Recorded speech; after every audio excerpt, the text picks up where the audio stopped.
I don't know about you, but we are planning a big weekend with Dad for Father's Day. Yeah, and I know my husband loves to grill, and we're always looking for healthy cuts of meat to grill. So today, Allison Reed, a registered dietitian with Spartan Stores, is here with us. I ask these questions all the time. I was just at D&W this past weekend. Yeah. Looking for some meat to put on the grill. Well, and we all know that usually most of the men that I know are carnivores. And so, you know, Father's Day comes around and it's like, I want to grill, right? So, so I brought 3 different cuts of meat that are lean cuts of meat that are actually on sale this week, leading into Father's Day at Family Fare. Nice. Okay, because we want to be healthy too. We grill often because we want to be health conscious and it tastes good. Well, of course. But also, you gotta think about selection. Yes, you do. And so we'll be talking about the aspects that you'll be looking for to find those lean meats. So the first thing that you want to do is look for what kind of cut. This is the verbiage on the label, okay? So there's 3 different things. I like to do the 3 rule of thumb.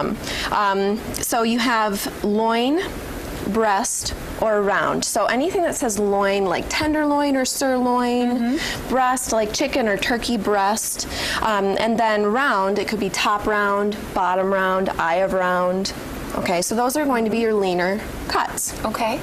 And then a grind, did you know what the numbers stood for in the grind? Like when it says 80-20, 90-10. I see them on there. I look for the leanest combination.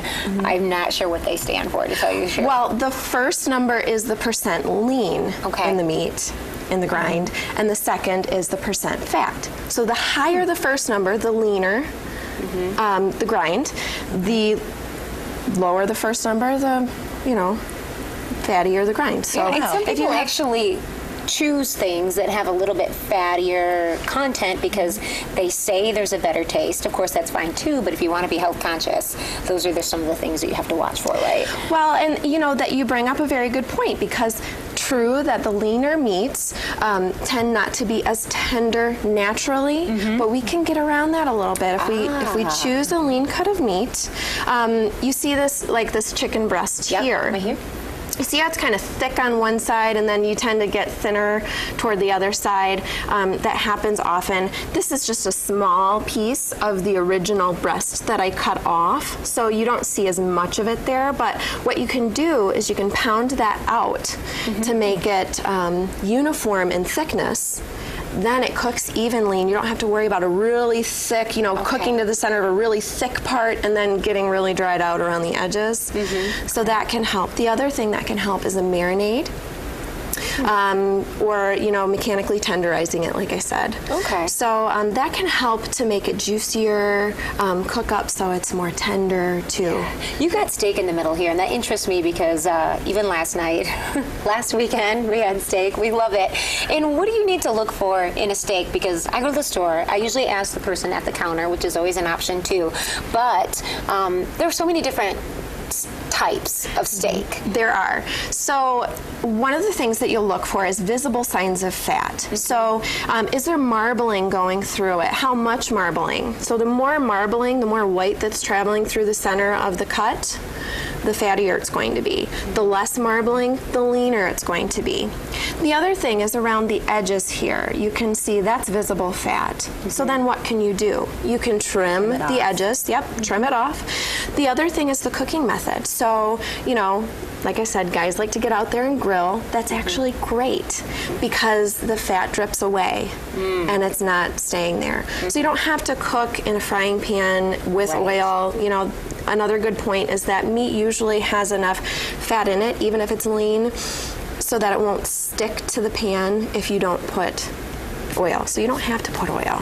So, okay, I have a question because I know so many people are going to be grilling this weekend with their dads, and I'm sure I will be too, but I'm always amazed about the portion sizes. Okay, these look really small to me. I mean, I know that myself, I can eat twice this much. So talk to us about portion sizes. What is the right size? Yeah, it's not how much you can eat, but how much you should eat, right? Okay. So I always say a rule of thumb is about the size of a deck of cards is 3 ounces. Try to stay between 3 to 4 ounces per sitting. Focus on your vegetables first, and then you'll be surprised with you're satisfied with a 3 to 4 ounce cut of meat. And that way you can have it more than just one time during the day. Why don't we grill for lunch and for dinner, and then you can have it twice.